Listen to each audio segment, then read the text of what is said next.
Hi guys, good morning. I think two of you are there, right? We'll just wait for 2 more minutes. Let people join.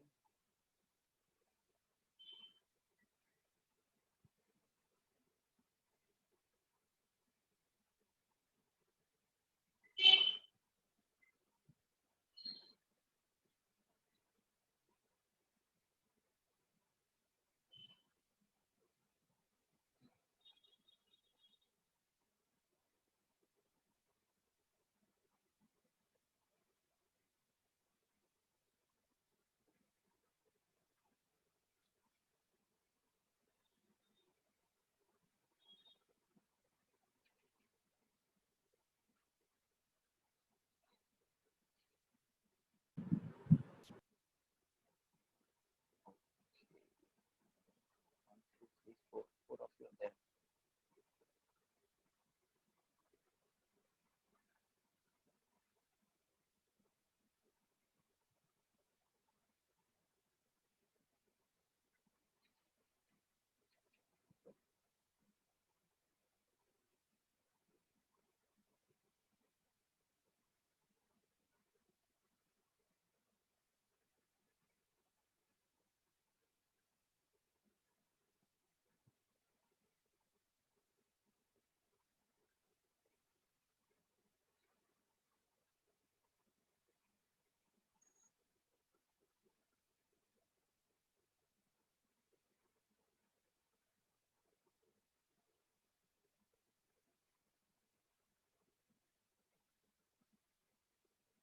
Okay, so I think we have good number of people. Almost all of you joined this, except for I think 3, 4 people. Right? Cool. So shall we start? Is everyone ready, guys? Guys, are you there? Shall we start? Yes, sir. Okay. Yes, sir. Cool. Cool. So we are, I think, going to finish up this chapter today, right? So we have seen a lot of things. Last class we saw about diffusion, effusion, how different gases, the rates of their diffusion, effusion. We saw Graham's law of diffusion, right?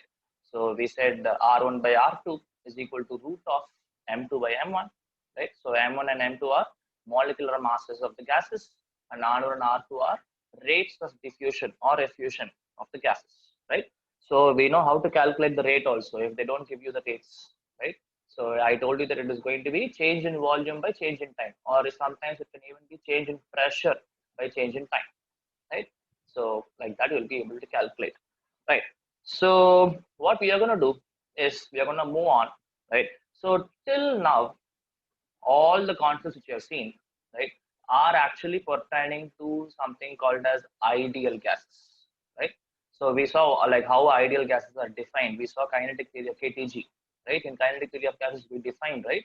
So we said that all the collisions are elastic, they are point masses, the volume of the individual gas molecules are negligible when compared to the whole volume of the container, or say the entire volume occupied by the gas itself, right? And then we said that there is no force of attraction, no force of repulsion between the gas molecules.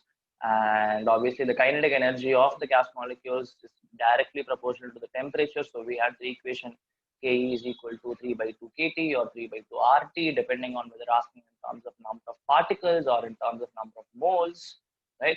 So all these things, given the diffusion of gases, like all these correlations are given to you assuming that the gas molecules are going to be ideal, right? Okay. But in reality, right, in reality, all those laws, like say Boyle's law, Charles' law, and all these things are not going to be exactly followed by the gases, right? And obviously, whichever doesn't follow all these laws are going to be called as real gases, right? Are going to be called as real gases, which we see in reality, right? So this is a topic of discussion today, right? Okay. So first, what you have to understand is, right? So okay, sir, you tell me that you are telling me that there are going to be real gases which are not going to exactly follow all these laws which we have been studied or which have been studying, right?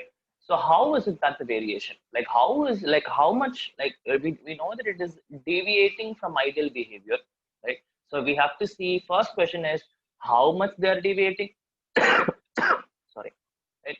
So we have to understand, the first question is how much they are deviating, right? Second question is why they are deviating, right?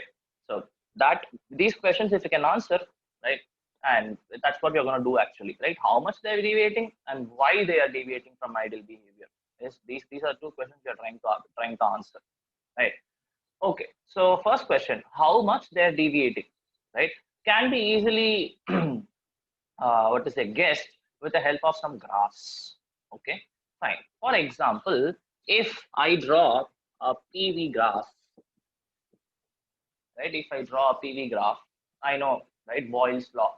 I know how the graph is going to look. Correct, right? So the graph is going to look something like this, isn't it? Right? So obviously this is for my ideal gas. P is inversely proportional to V, right? So this particular graph you will expect for your ideal gases, right? Okay, but I'll see what is happening, right? I'll see um, what to say, what exactly is happening for a real gas. If I plot P versus V, right, you are not going to see exactly this kind of graph. You might see something like this, something like somewhere. It is not going to be exactly like this. That's what you need to understand, right? So explaining this deviation in terms of P versus V graph is not a good option, right? What I can do is, if you want to study it better, there is another graph which is going to help us, right? So that graph would be, say, this is for a real gas, this is for an ideal gas, but still you are not able to exactly catch how much they're deviating, right? So we'll go for a little more descriptive graph, right? So we will plot a graph for PV versus V, right? PV versus V, right? Okay. Now tell me, for an ideal gas, how this graph will look. For an ideal gas, right? How will this graph look? A straight line, sir. Straight line, okay. Parallel to x-axis. Exactly, right? So we know according to Boyle's law, right? PV is constant, right? P is inversely proportional to V. So I can say that P is K by V, and obviously PV is going to be constant, right? So obviously I'm going to have a graph which is parallel to the x-axis, right? This is what we expect, right? So, but in reality, what kind of graph we are going to get is definitely not this. Okay. So for different gases, for example, say if you have nitrogen, helium, hydrogen, oxygen, methane, all these are the different kinds of gases we can see in atmosphere or in reality, right? So all these gases are going to have little more different kinds of graphs coming, right? So how the graph is going to look, say for example, for helium, this is how the graph looks. Look at this. Right? Look at the difference there. Like PV versus V should be a straight line parallel to x-axis, but look at what kind of graph I'm getting for helium. Okay, so that is one thing. Say for some other gas, like this kind of thing also can come, right? Say this is going to be, I think, nitrogen, right? So what you're seeing here, you see that again there is actually something happening. You are seeing a dip first, and then again it is increasing, right? You're seeing a dip first, and then again it is increasing. Oh, okay. Like this, I can have so many. Like most of the gases will be like this. Even for methane, it will be something like this. This is for methane, right? Oxygen, all these things will have graphs like this. There'll be a dip, again they will start increasing. Okay, right? Cool. So these are the deviations. This is how I measure the deviations. Okay. So the next question is, sir, why is this happening? Right? Why is this kind of deviations happening? Right? Uh, okay. So for me to answer that question, I have to introduce you to a new term, right? I have to actually introduce you to a new term. So that is what is called as your compressibility factor.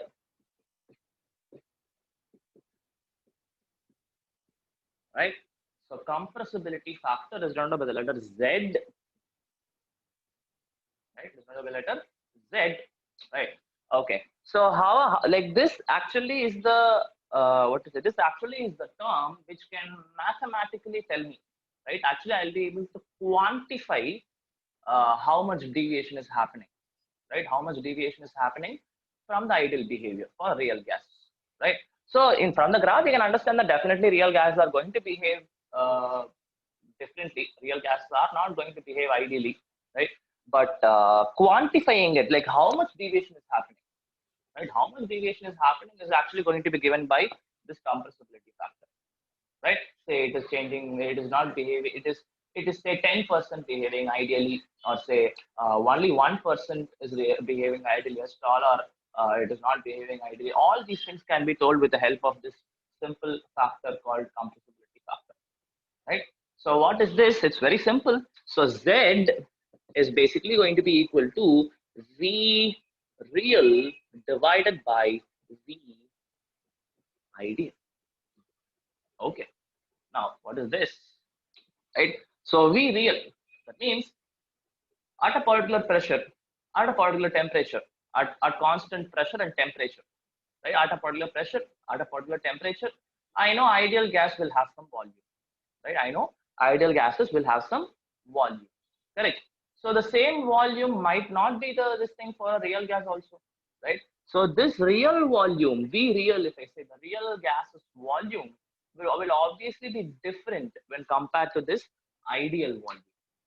That is volume of an ideal gas in that particular temperature and pressure, right? So obviously you can see that these two are not going to be equal. If they are equal, that means what? If they are equal, means what? If I say that Z value is 1, that means what? V real equal to V ideal. Okay, so what I can tell about the gas? Both Real the gas. real and ideal gas. I mean, basically the real gas behaves ideally. That's what you need to say. Correct, right? So if I Yes, see sir. that the Z is equal to 1, right, that means that particular gas is actually behaving ideally. Correct, right? So anyways, but you will not see Z is equal to 1, right? Most for 99%, 99.99% of cases, you will never see Z is equal to 1.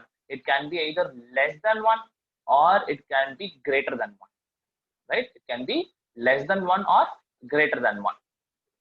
Okay, right? So please understand, this can also be written, right? This can also be written as P real divided by P ideal, right? It can also be written as P real by P ideal. Okay, right? So this is also the case again. P real is the real pressure, that is the pressure of the real gas at that particular temperature, and P ideal is the pressure of the ideal gas at that particular temperature, right? Okay, so I'm telling this Z value can be less than 1 or greater than 1 if it is equal to 1. So when I say Z is equal to 1, that is my ideal behavior, right? That means the real gas is behaving ideally. And whenever you see that the Z value is less than 1, or if it is greater than 1, right? That means definitely the gas is not behaving ideally. The real gas is not behaving ideally. Okay, right? And I can give you one more equation also for Z. I can give you one more equation for Z. That will be very simple. So this Z, I'll be able to write it as, say this, look at this V ideal. If it takes this V ideal, I can use my ideal gas equation. So I know if I use this PV ideal, I'll just put ideal because we're talking about an ideal gas, right? So PV ideal is equal to nRT, or I'll just take 1 mole of a gas.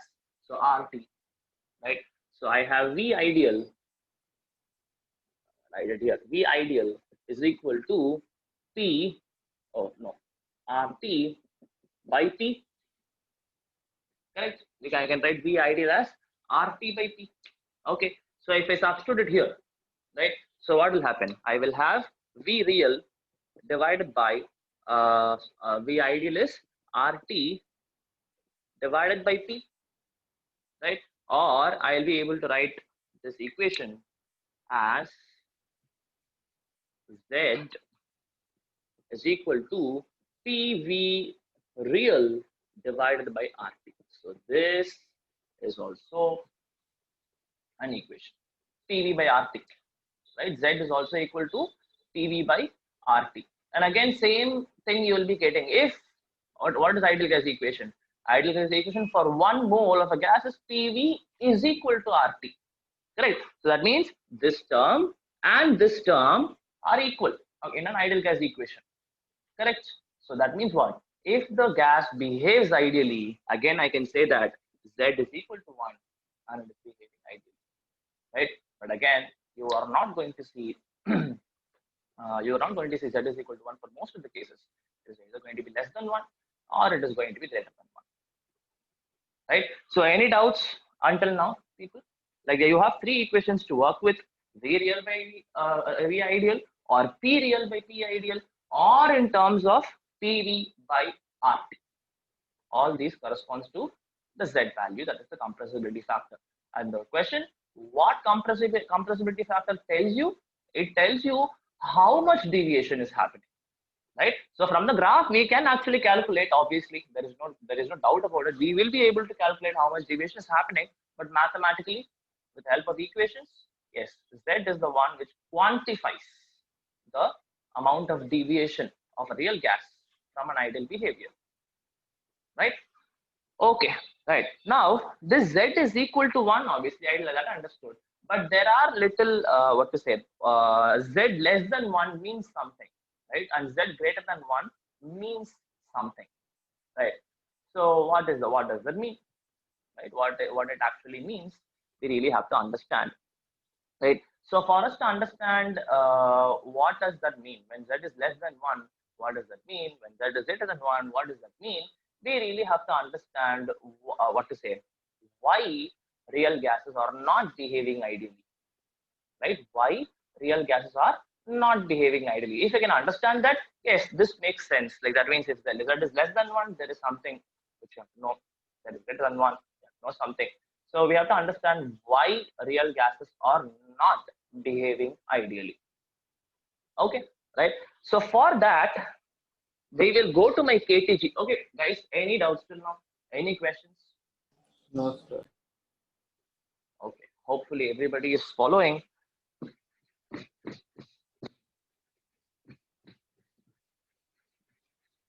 Okay, so people,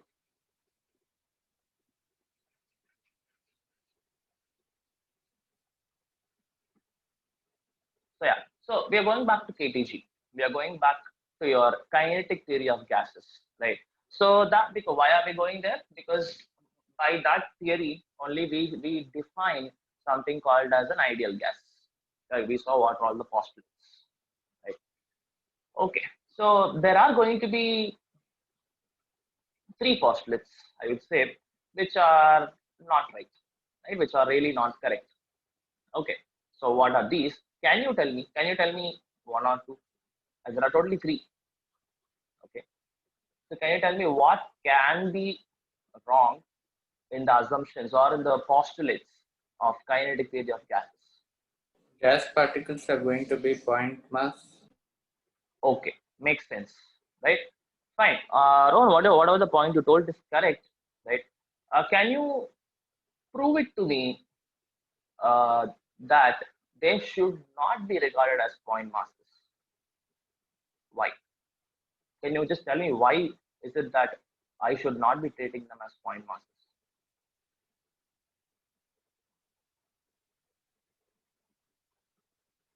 Anybody can tell actually. What Rohan said is, sir, that point mass thing, right? So the volume of the individual gas molecules are negligible when compared to the entire volume of the gas, right? Why should we not neglect it? Is what I'm asking.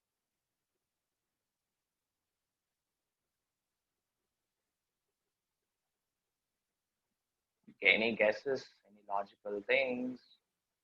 Just squeeze your mind, you'll be able to get something. It doesn't matter whether it's wrong or right. I just want some discussion.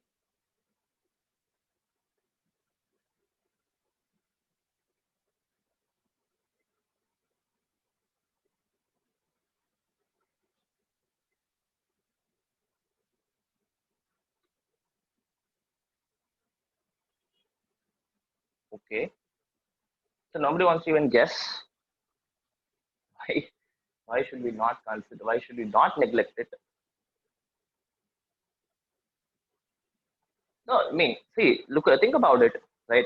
So obviously, like, mm, like in a raw sense, approximately, right? Obviously, I can neglect approximately, right? But in reality, what you are seeing and which makes you not neglect that particular volume. What is that thing?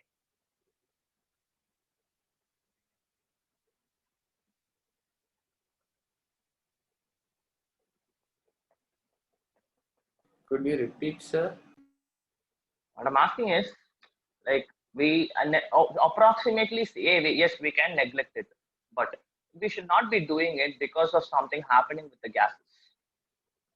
So what is that thing? How? Tell me, in general sense, why should we not neglect that particular volume? We should take it into account. We should not consider them as point masses. Why? Is what I'm asking. Because different gases in atmosphere mix with each other. Okay. So fine. Cool. I'll tell you the answer. So people, can gases be liquefied? Can they be? Yes, sir. Yes, sir. Right. So obviously, see, look at this. I have gas. Yeah, assuming that I'm even considering him as point masses, no problem. Right. Say this is a piston. This is a piston with me. Right. So I go on compressing the gas, compressing. Right. So now at that point of time, what is going to happen? Say if it is here, right? So at some point of time, what is going to happen? This gas particles are actually going to get liquefied, right? So they are actually going to get liquefied. They are not anymore in gaseous phase. They are going to be in liquid phase. Can I neglect this volume now? Not sir. Obviously, right? From that only you're creating this, right? So if you are not neglecting this volume, how can you neglect the individual volume in individual gas molecules' volume? Right? So that is the point, right? Since gases can be liquefied, right? So obviously it doesn't make sense to assume that the individual gas molecules is what is that volume is negligible, right?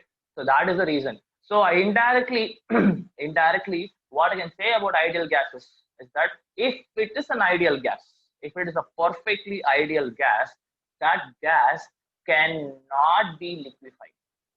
Please understand that, right? If it is an ideal gas, right? If what they're telling is true, if they are point masses, right? So that means what? They cannot be liquefied. But what I see in reality, I see that if I increase the pressure to a higher extent, I can liquefy the gas, and they have a proper volume. The liquid particles have a proper volume, right? So that means I cannot neglect that volume thing there in the KTG.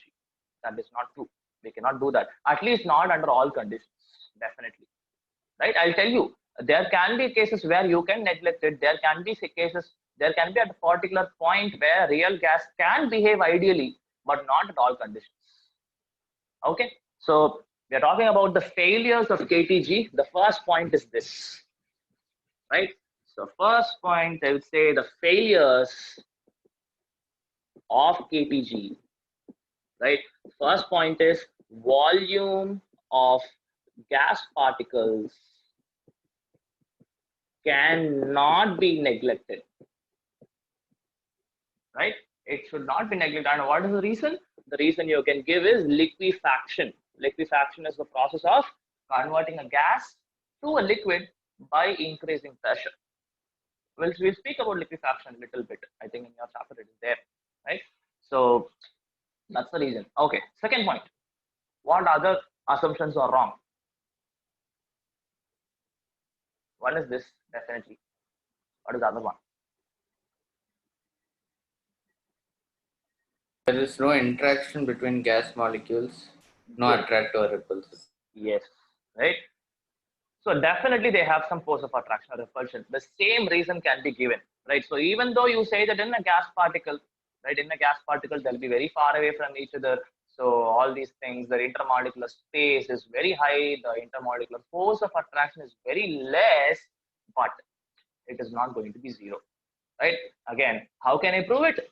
Same, with the help of the same liquefaction, I will be able to prove it. Correct? Because obviously in liquids, I know the intermolecular force is a little higher than in gases. So if I'm able to change that phase, ideal gas, sorry, a gas to a liquid, which is having higher molecular, or higher forces of attraction, that means the gas particles also should have had some force of attraction, right? So the second point, which is wrong in KTG, is about the attractive or repulsive forces.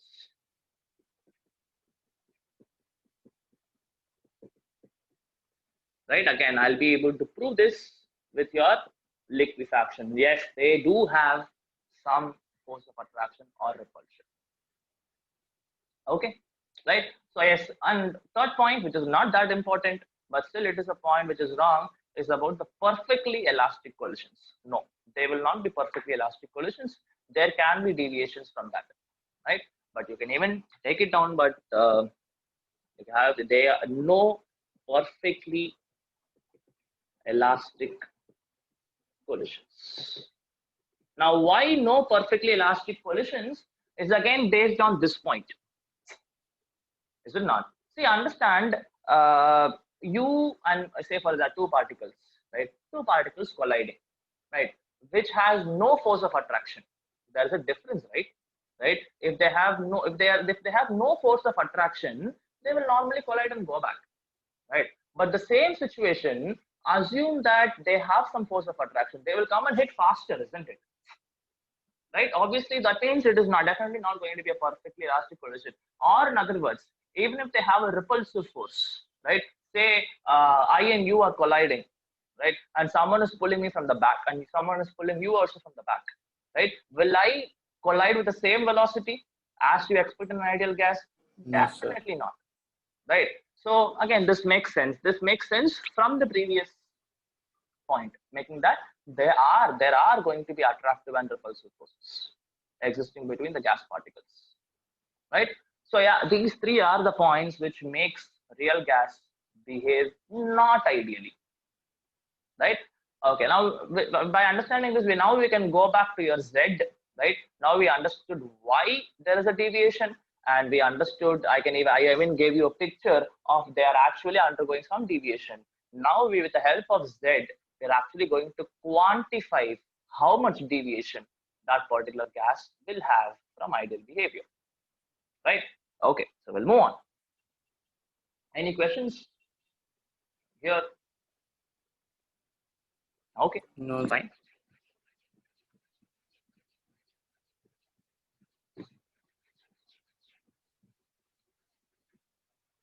Okay, so the Z I take, I take in terms of pressure. Okay, so it is P real divided by P ideal. Cool. Right, so this is what I have. Okay, now let me understand, when can Z value be high or great? See, there can be only three cases, right? Three cases: Z is equal to 1, Z greater than 1, and Z less than 1. These three can be only be the cases, right? So this we already know. If Z is equal to 1, they are going to behave ideally, right? Now we are going to concentrate on these two. Why Z value will be greater than 1, and why Z value is less than 1. Okay, right. Now please understand, people, I have a gas. Okay, I will not write them as point masses anymore, but still, okay, fine. I'll just write it like this. Okay, so I have some gas. Okay, now if it is an ideal gas, right? If it is an ideal gas, they will undergo collisions, right? So again, we know there are going to be two types of collision. one correlation between the gas molecules, and the second correlation is going to be between the gas molecule and the walls of the container, right? So obviously that is how the pressure is developed for a gas. That all we know. We studied it, right? Now, ideal gases assume that KTG assumes that between ideal gas particles there is no force of attraction, there is no force of repulsion. But just now we told that they do have some force of attraction or repulsion. Okay, right. Now assume this. Now assume that this particle is going and hitting the walls of the container. Okay, this particle which I marked here, right, is going and hitting the walls of the container.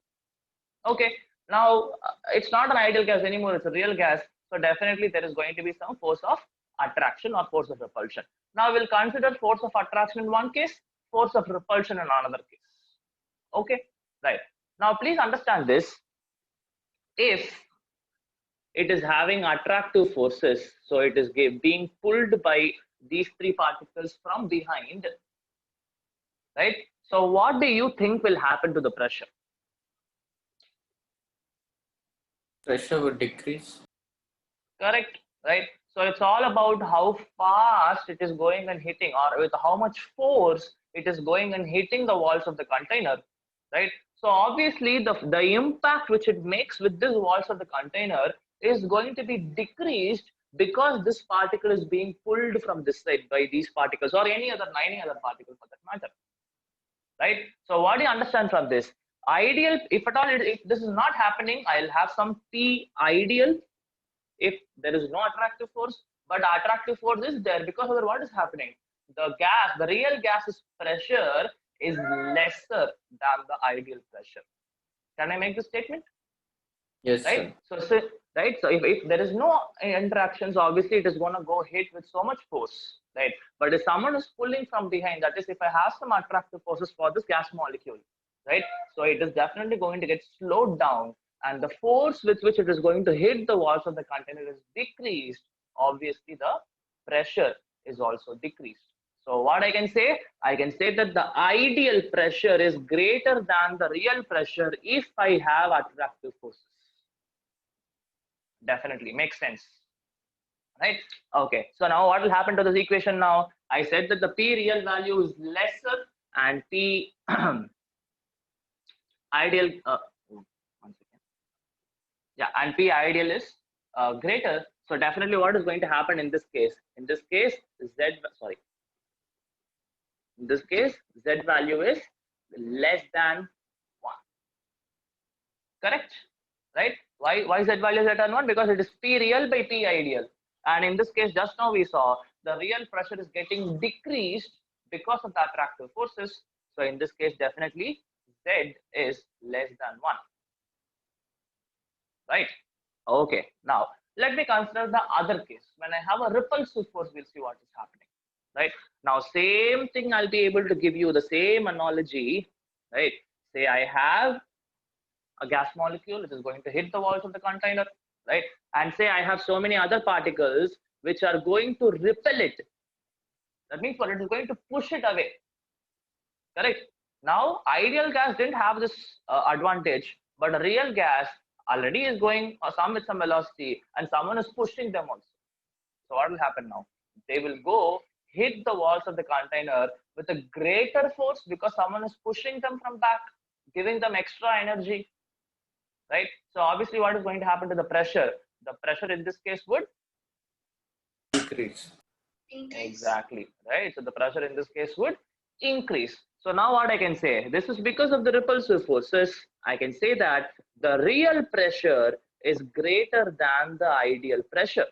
This is because of repulsive forces. Correct, right? So in this case, what is going to happen if this is the case?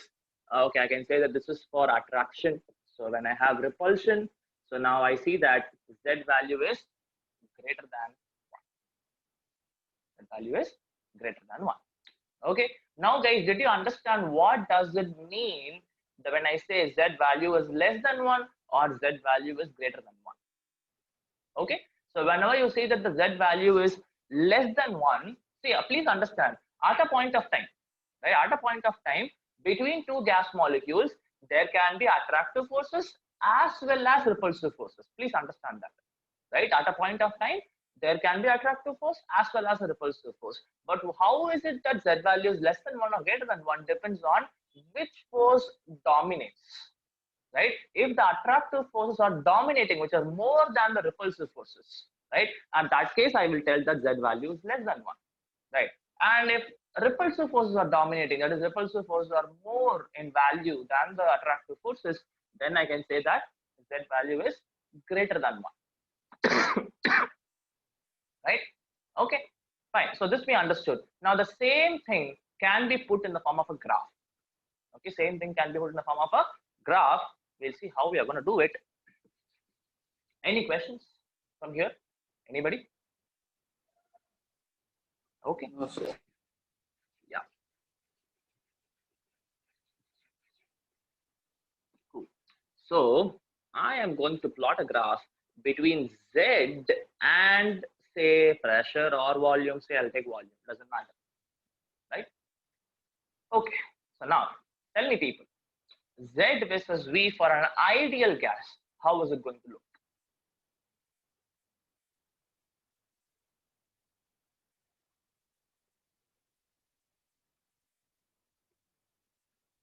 Z versus V for an ideal gas, how is it going to look?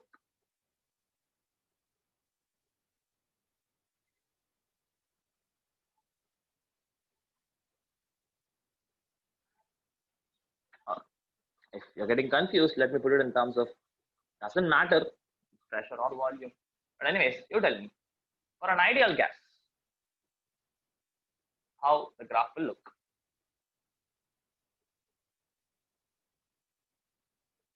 What is the It value? will be, as Z increases, P value will decrease. For an ideal gas, I told you Z value should be equal to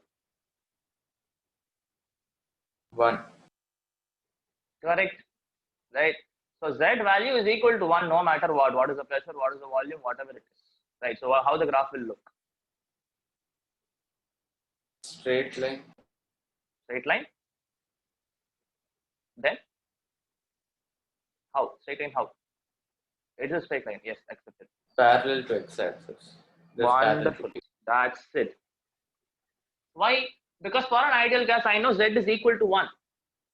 Correct. That value is not changing.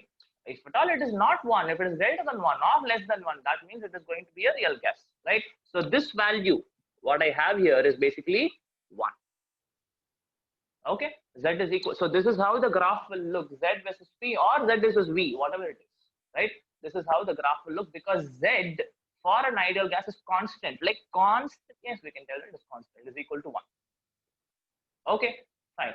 Now, how the graph is going to look for real gas. We'll see, right? Again, real gases can be different. It can be different gases. I will just give you two gases, right? So again, whatever you saw in your PV versus V graph, the same kind of things you're going to get here, right? So for some gases, right? So for some gases, you will see that the graph is going to be like this, right? So this can be for helium or even hydrogen. Okay. For some gases, you will see a dip and then they are increasing, right? Okay. Now we will concentrate on this first and then we'll come to this. Now what you see here is that for the heat, let's say this is for O2 gas. It can be generally for O2 gas, this is how the graph will look. So don't worry, I'm not telling anything wrong. As I'm not making any say assumptions or summa giving you a graph. No, these are the exact graphs. Okay, fine.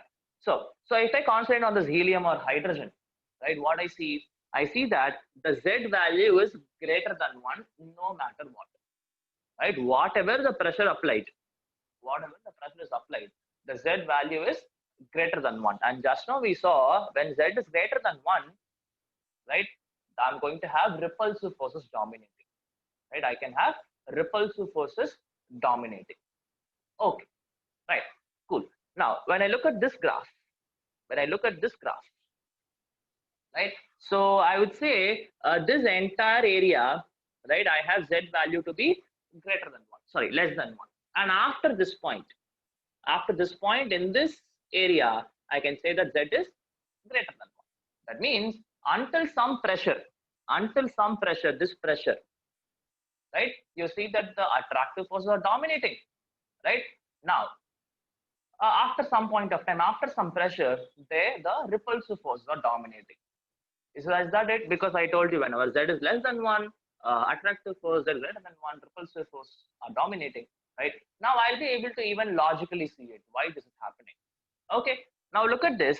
When I have, see the pressure value is increasing like this, right? So you can see that at a very low pressure, at very less pressure, is it not? Less pressure, right?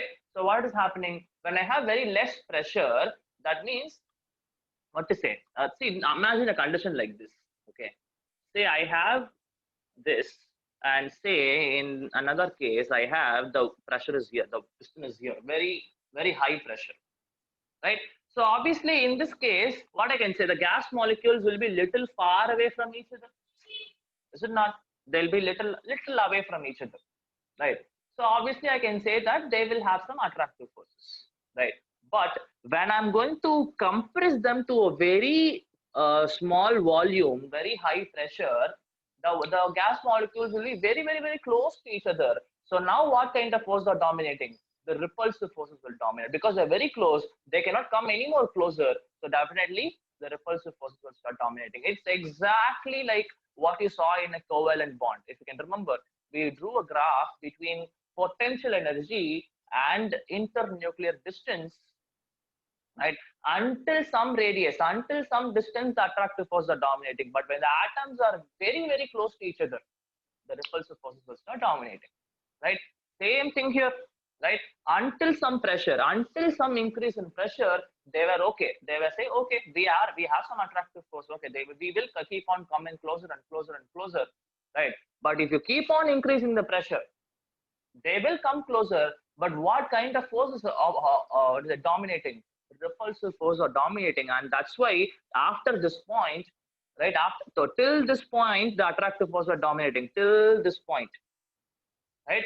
But after this pressure, any increase in pressure will now give rise to repulsive forces also. Now repulsive forces will start dominating and dominating. At this point, they will have only repulsive forces, right? At this point, at this area, they will have only repulsive forces. Okay, right. Now, I actually can correlate this particular thing with liquefaction of the gas. Okay, see, please understand, people, right? Or before all this, actually, before all this. Okay, now, right. So I have this. Okay, now what I'm going to do is, these are isotherms. Like, please understand that all these graphs are plotted at one particular temperature. Okay, all these graphs are plotted at one particular temperature. Okay, right? Those are what are called as isotherms, right? So what I'm going to do is, I am going to plot different isotherms, that is at different temperature.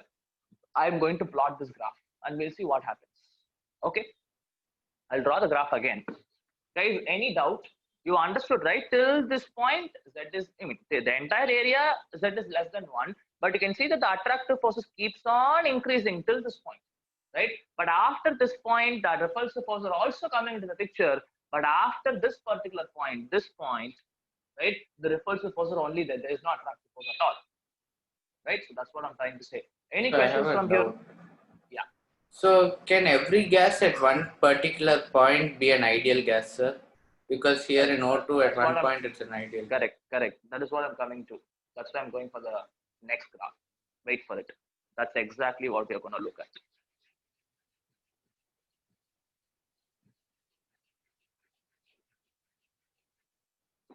Okay. So again, I have Z versus T, right? This is my ideal gas. Z is equal to 1, right? Okay, this is 1. Okay, fine. So now I'm going to have different temperatures. Let me take only oxygen gas. Okay, let me take only, last time we saw there is a dip and then it is increasing. So we'll take only oxygen gas and we'll see what happens at different temperatures.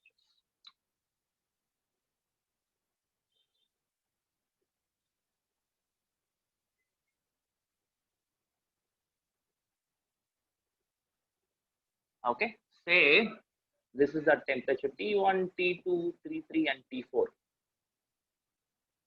Okay, hope you're able to make some difference.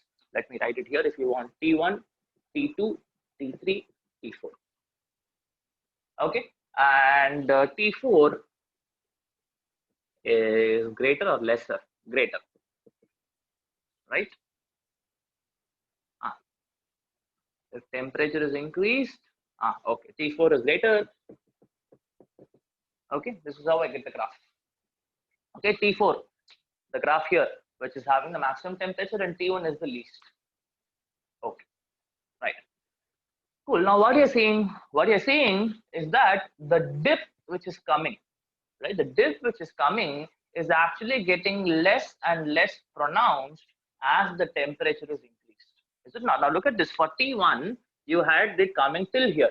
For T2, the dip is decreasing, and for T3, little lesser dip, and for T4, what you see is that there is no dip at all.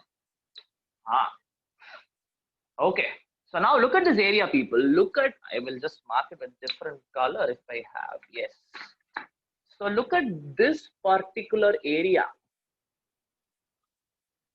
I hope you're able to see what I have marked, right? So if you look at this particular area, till some value of pressure, say from this till this pressure, this area, what do you see? It's an ideal gas. Exactly. Right? So don't you see that this graph is coinciding with the Z is equal to 1 graph? That is an ideal gas graph, right? So at what happens is, if you keep on increasing temperature at a particular temperature, right? At a particular temperature, real gas behaves ideally, right? So now I'm going to give you a technical term. The technical term is this: boil temperature. Right?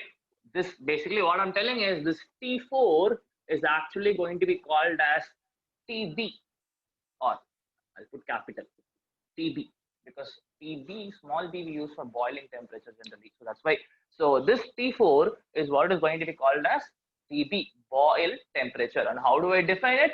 It is the temperature. It is the temperature at which a real gas behaves ideally for an appreciable range of pressure. Please take down the statement, people. Please take down. Boil temperature definition.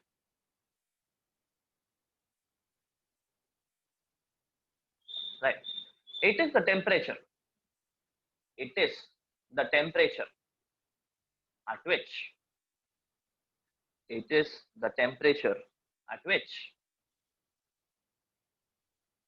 real gases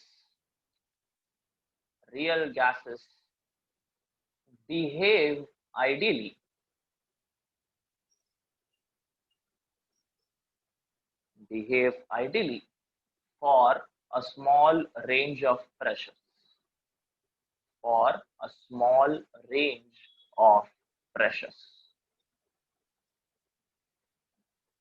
Right? So boil temperature is the temperature at which a real gas behaves ideally for some range of pressure. You can see this range of pressure or volume, whatever it is, right?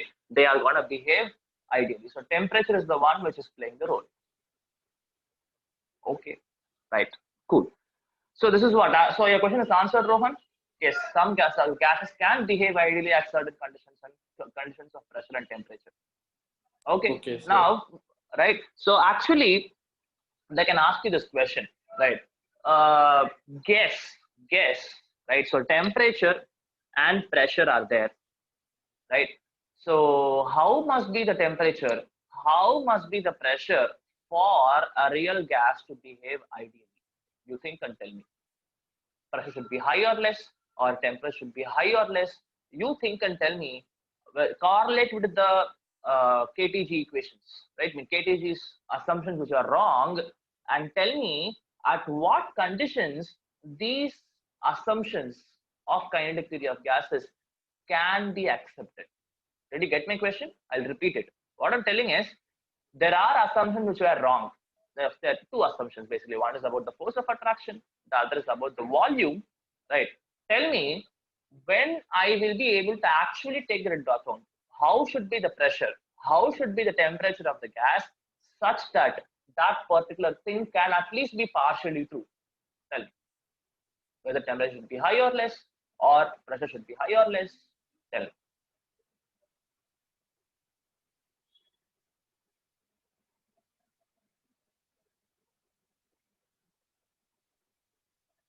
The temperature must be high, sir.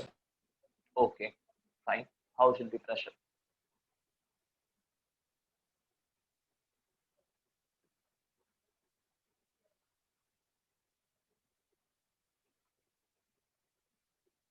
Pressure also should be high, sir.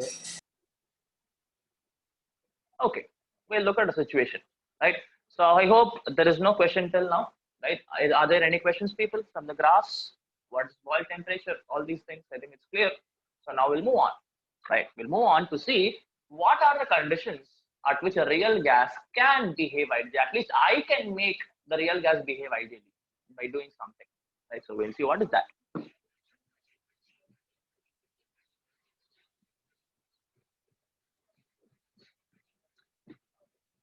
Now, what I'm trying to do is I'm trying to make the assumptions, which are the two assumptions, that is, the volume of the individual gas molecules can be neglected with respect to the entire volume. I'm trying to make it true, and obviously about the force of attraction. I'm going to put up something to the gas so that that there is no force of attraction. There is no force of attraction. Now I can say there is very negligible force of attraction or repulsion, right? So when can that happen? Now, please understand, right? If it's a very big volume, I'm giving so much volume to a gas molecule. I mean, to a gas. It has so many number of particles in it, right? So please understand, people. Like if I have very say only what to say, very less amount of gas I've taken in a very large volume, right? Again, I repeat, I have taken very less amount of gas in a large volume. Okay, so what is going to happen here? You see that they are going to be very far away from each other, like this, right? So now look at this. If the volume is very high, the distance between the gas molecules are very high, right? So in this case, actually, I can neglect the force of attraction.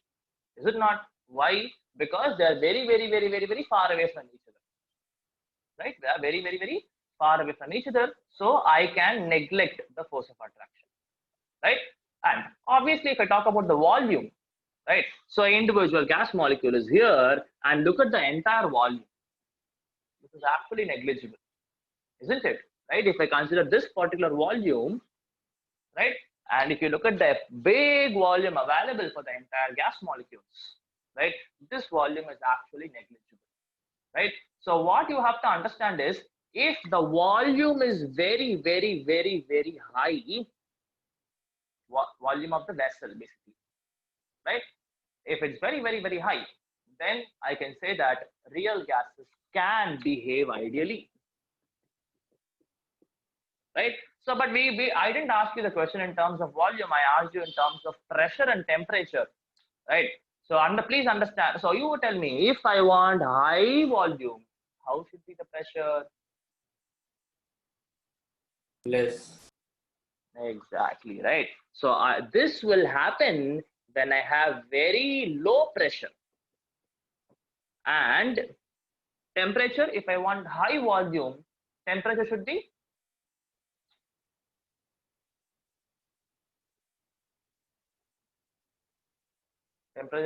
High. correct, right? Just choose your Charles law, or your not Charles law, Gay-Lussac's law, right? So definitely at low pressure and high temperature, very high temperatures and very low pressures, right? I can make an idea. Sorry, I can make a real gas behave ideally. Okay, these are the conditions. This can also be a question in your 1 mark, and they can ask that what are the conditions in which a real gas can behave ideally. So you can say that it should be, I should have very low pressure and very high temperature for a real gas to behave ideally. Right? That is also we saw in the previous graph also. You can see that that particular point where there is no dip at all, where the graph is coinciding with the z is equal to 1 graph, you have actually very less pressure, isn't it? The pressure value was increasing along the x-axis. It was very less pressure.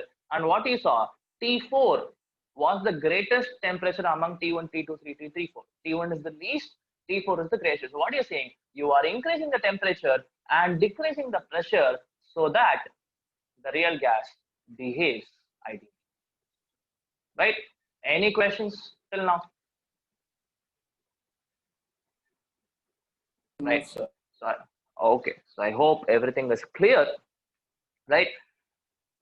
Cool. So I will just, what is the time? Okay, time's up. Cool, people. Right. So we will continue. I just require some 15 more minutes, 15, 20 more minutes for me to complete this chapter. I just have to give you, just like we have an ideal gas equation, we have something called as a real gas equation. That is right. Now, no problems will come, nothing will come. You just have to understand the importance of the equation. There is no numericals from that, but still it's the equation. And second thing is we have to look at the liquefaction of the gas. We have seen that real gases can be liquefied, right? So we are going to see certain things about liquefaction of a gas, right? So yeah, that's it for today. Cool. You can go take some rest and then go join the school classes.